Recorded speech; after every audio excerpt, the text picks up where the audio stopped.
प्रधानमंत्री नरेंद्र मोदी ने नए संसद भवन की छत पर बने राष्ट्रीय प्रतीक चिन्ह का अनावरण किया।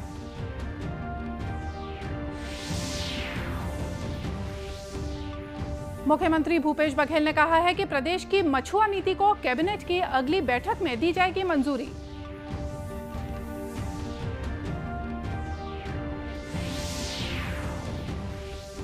देश भर में आज प्रधानमंत्री राष्ट्रीय प्रशिक्षु मेले का आयोजन। भिलाई में आज जिले प्रशिक्षु मेले में कई कंपनियां भी हुई शामिल।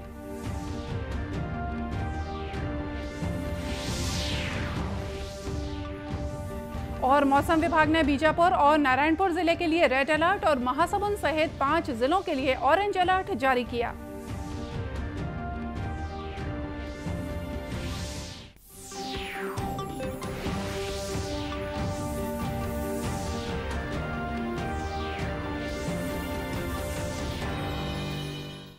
नमस्कार, आप देख रहे हैं दूरदर्शन समाचार। मैं हूं मोनिका शर्मा और आइए अब देखते हैं समाचार विस्तार से। प्रधानमंत्री नरेंद्र मोदी ने आज सवेरे नए संसद भवन की छत पर राष्ट्रीय प्रतीक चिन्ह अशोक स्तंभ का अनावरण किया। श्री मोदी ने नए संसद भवन के निर्माण कार्य में लगे श्रमजीवियों से भी बात की। 9,500 किलोग्राम कांस्य से बने राष्ट्रीय प्रतीक चिन्ह की ऊंचाई 6.5 मीटर है। इसे संसद की नई इमारत के सेंट्रल कक्ष के शीर्ष पर लगाया गया है। इस अवसर पर लोकसभा अध्यक्ष ओम बिरला ने कहा कि नए संसद भवन अक्टूबर-नवंबर 2022 तक समय पर पूरा होने की संभावना है। उन्होंने कहा कि इस साल नए संसद भवन में शीतकालीन सत्र आयोजित करने की कोशिश की जा रही है। निर्माण समय सीमा में केवल 7 दिन का अंतराल है, जिसे कवर किया जा सकता है। उन्होंने उम्मीद जताई कि 2022 का शीतकालीन सत्र नए हरित भवन में आयोजित किया जाएगा। अमरनाथ यात्रा आज सुबह से फिर शुरू कर दी गई है। अमरनाथ गुफा के पास बादल फटने की घटना के बाद इस यात्रा को स्थगित कर दिया गया था। आज श्रद्धालुओं का एक नया जत्था जम्मू में भगवती नगर आधार शिविर से पहलगाम में नुनवान आधार शिविर के लिए रवाना किया गया। श्रद्धालुओं को अभी पहलगाम के रास्ते ही यात्रा के लिए भेजा जा रहा है। बालतल मार्ग से यात्रा अभी शुरू नहीं हुई है। हालांकि हेलीकॉप्टर सेवा बालतल और पहलगाम दोनों रास्तों पर उपलब्ध है। जम्मू कश्मीर के उपराज्यपाल मनोज सिन्हा ने कल पहलगाम स्थित नुनवान आधार शिविर का दौरा किया। उन्होंने वहां ठहरे यात्रियों से बातचीत की और स्वास्थ्य सुविधाओं और लंगर व्यवस्था की जानकारी ली। इस बीच अमरनाथ गुफा के निकट बचाव कार्य जारी है। मलबे में दबे लोगों का पता लगाया जा रहा है। मुख्यमंत्री भूपेश बघेल ने कहा है कि राज्य में पेसा कानून लागू होने से ग्राम सभा का अधिकार बढ़ेगा। ग्राम सभा के 50% सदस्य आदिवासी समुदाय के होंगे। इनमें 25% महिलाएं शामिल होंगी। मुख्यमंत्री ने कहा कि ग्राम सभा को गांव के विकास में निर्णय लेने और आपसी विवादों के निपटारे का अधिकार भी होगा। उन्होंने कहा कि पेसा कानून राज्य में पहले भी था, लेकिन इसके नियम नहीं बनने के कारण आदिवासियों को इसका लाभ नहीं मिल पा रहा था। रायपुर में कल अखिल भारतीय गोंडवाना समाज के प्रतिनिधियों को संबोधित करते हुए मुख्यमंत्री ने यह बात कही। इस दौरान छत्तीसगढ़ जनजाति सलाहकार परिषद में पेसा कानून प्रस्ताव के अनुमोदन पर मुख्यमंत्री के प्रति आभार जताया। इस मौके पर मौजूद उद्योग मंत्री कवासी लखमा ने कहा कि मुख्यमंत्री भूपेश बघेल के नेतृत्व में आदिवासी समुदाय अपने आप को सुरक्षित महसूस कर रहा है। मुख्यमंत्री भूपेश बघेल ने कहा है कि प्रदेश की मछुआ नीति को कैबिनेट की अगली बैठक में मंजूरी दी जाएगी। मछुआ नीति का प्रारूप तैयार कर लिया गया है। मुख्यमंत्री ने कल राजधानी रायपुर के सरदार बलबीर सिंह जुनेजा इंडोर स्टेडियम में आयोजित छत्तीसगढ़ निषाद केवट समाज के नवनिर्वाचित पदाधिकारियों के शपथ ग्रहण समारोह में यह घोषणा की। इस मौके पर मुख्यमंत्री ने कहा कि समाज के लोगों के हित में राज्य सरकार द्वारा नीति बनाई जाती है, लेकिन इसका ज्यादा से ज्यादा लोगों को लाभ दिलाने का दायित्व समाज का है। उन्होंने कहा कि छत्तीसगढ़ में मछली पालन को कृषि का दर्जा दिया गया है। इस नीति के तहत मछली पालन करने वाले लोगों को किसानों के जैसे बिना ब्याज का ऋण और बिजली शुल्क में छूट दी जाती है। इन प्रावधानों का लाभ उठाने के लिए समाज के लोगों को ज्यादा से ज्यादा संख्या में सामने आना चाहिए। इस दौरान उन्होंने निषाद केवट समाज के भवन निर्माण के लिए 1 करोड़ रुपए की राशि देने की घोषणा की। मुख्यमंत्री ने इस अवसर पर बिलासा देवी केवट पर शौर्य की प्रतिमूर्ति और इंद्रू केवट पर दंडकारण्यका गांधी शीर्षक से प्रकाशित पुस्तक का विमोचन किया। देश में अब तक 198 करोड़ 88 लाख से ज्यादा कोविड रोधी टीके लगाए जा चुके हैं। स्वास्थ्य मंत्रालय ने बताया कि कल 11,44,000 से ज्यादा टीके लगाए गए। कल 16,000 से ज्यादा लोगों में कोरोना संक्रमण की पुष्टि हुई, जबकि इसी अवधि में 14,000 से ज्यादा संक्रमित स्वस्थ हुए। इस महामारी से कल 26 लोगों की मौत हुई।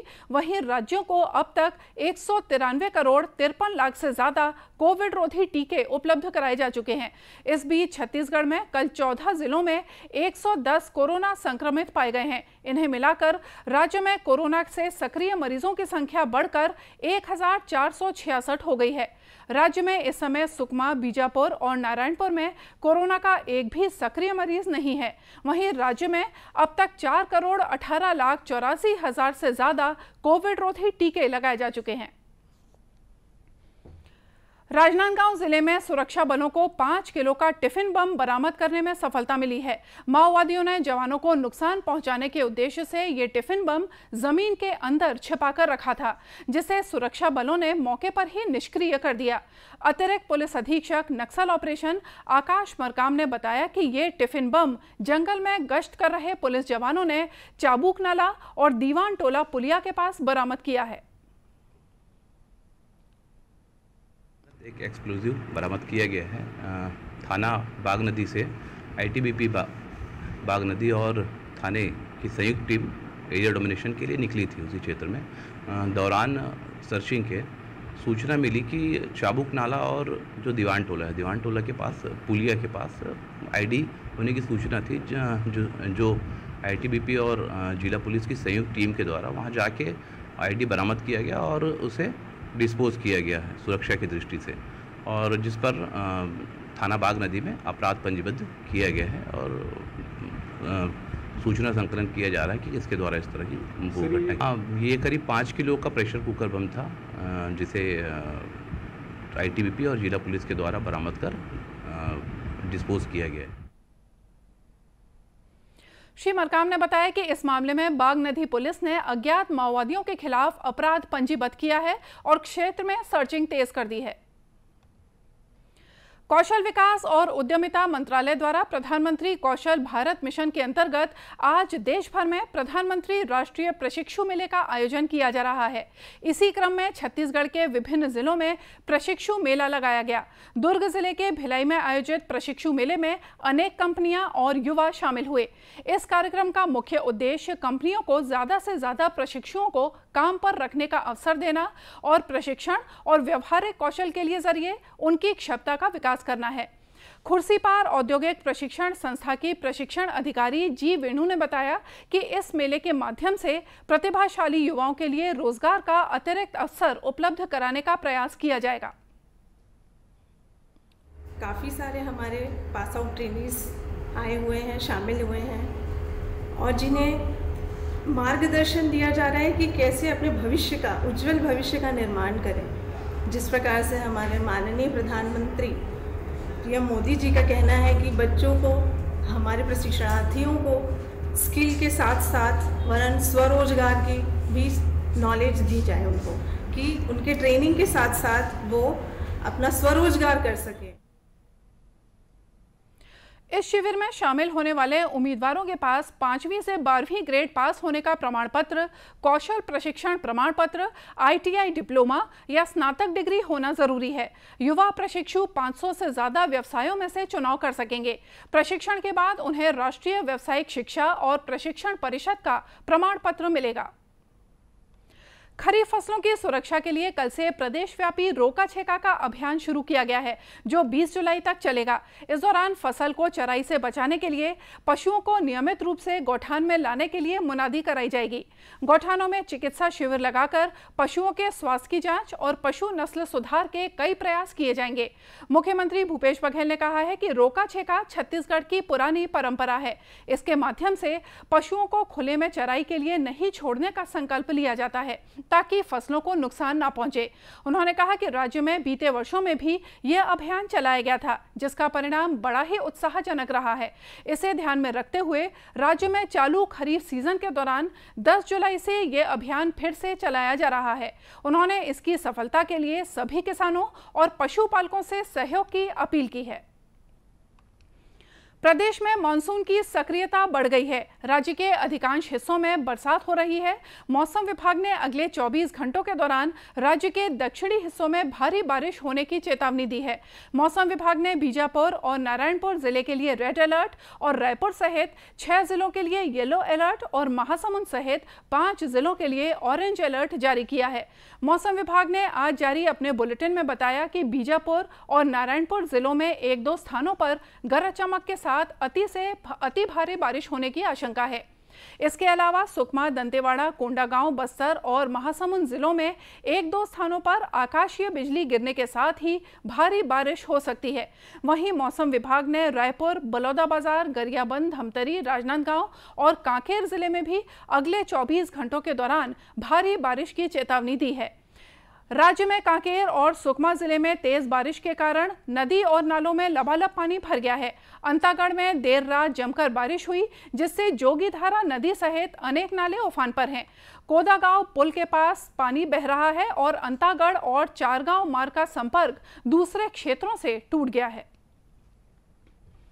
आजादी के लिए भारत का शानदार संघर्ष आधुनिक विश्व के महानतम संघर्षों में से एक है। दूरदर्शन समाचार इतिहास की धारा बदलने वालों की झलक रोजाना आपके लिए लेकर आता है। आज हम बात कर रहे हैं स्वतंत्रता सेनानी चेत्तूर शंकरन नायर के बारे में, जिन्हें सामाजिक सुधारों के समर्थक और भारत के आत्मनिर्माण में दृढ़ विश्वास के लिए जाना जाता है। की कड़ी में हम राष्ट्रवादी चेत्तूर शंकरन नायर को याद कर रहे हैं, जिनका जन्म 11 जुलाई 1857 को पलक्कड़ जिले में हुआ था। पेशे से वकील नायर ने 1897 में मद्रास में पहले प्रांतीय सम्मेलन की अध्यक्षता की। उसी वर्ष अमरावती में भारतीय राष्ट्रीय कांग्रेस के वार्षिक अधिवेशन के दौरान नायर ने अध्यक्षीय भाषण दिया। नायर ने विदेशी शासन में सुधारों का आह्वान किया और भारत के लिए स्वशासन की मांग की। नायर 1900 में मद्रास विधान परिषद के सदस्य चुने गए। 1908 में वो मद्रास उच्च न्यायालय में स्थायी न्यायाधीश बने और 1915 तक इस पद पर रहे। वे 1915 में वायसरॉय की परिषद के सदस्य बने। 1919 में सदस्य के रूप में उन्होंने भारतीय संवैधानिक सुधारों पर डिस्पैच में असहमति के 2 प्रसिद्ध सूत्र लिखे, जिनमें भारत में ब्रिटिश शासन के विभिन्न दोषों की ओर इशारा किया और सुधारों का सुझाव दिया। किसी भारतीय के लिए इस तरह की आलोचना करना और इस तरह की मांग करना उन दिनों अविश्वसनीय था। ब्रिटिश सरकार ने उनकी अधिकांश सिफारिशों को स्वीकार कर लिया। नायर 1928 में साइमन कमीशन के आगमन पर गठित भारतीय केंद्रीय समिति के अध्यक्ष बने। समिति ने भारत के लिए डोमिनियन स्टेटस की मांग करते हुए अच्छी तरह से तर्कपूर्ण रिपोर्ट तैयार की। जब भारत के लिए अंतिम लक्ष्य के रूप में डोमिनियन का दर्जा देने वाली वाइस रीगल घोषणा की गई, तो नायर ने सक्रिय राजनीति से संन्यास ले लिया। नायर देशभक्त थे, जिन्होंने 24 अप्रैल 1934 को मृत्यु तक लोगों के कल्याण के लिए काम किया। महान भारतीय को नमन।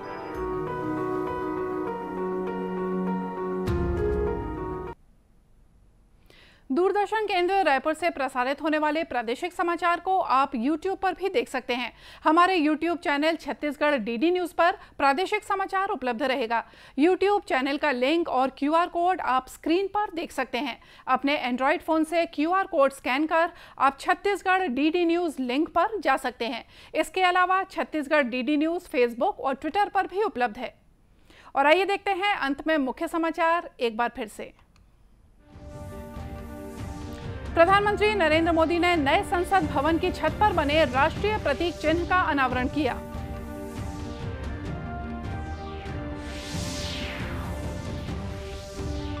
मुख्यमंत्री भूपेश बघेल ने कहा है कि प्रदेश की मछुआ नीति को कैबिनेट की अगली बैठक में दी जाएगी मंजूरी।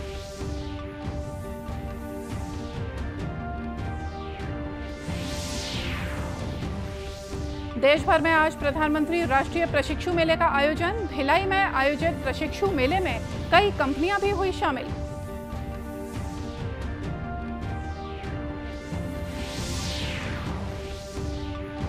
और मौसम विभाग ने बीजापुर और नारायणपुर जिले के लिए रेड अलर्ट और महासमुंद सहित 5 जिलों के लिए ऑरेंज अलर्ट जारी किया। और इसी के साथ ये समाचार बुलेटिन यहीं समाप्त हुआ। नमस्कार।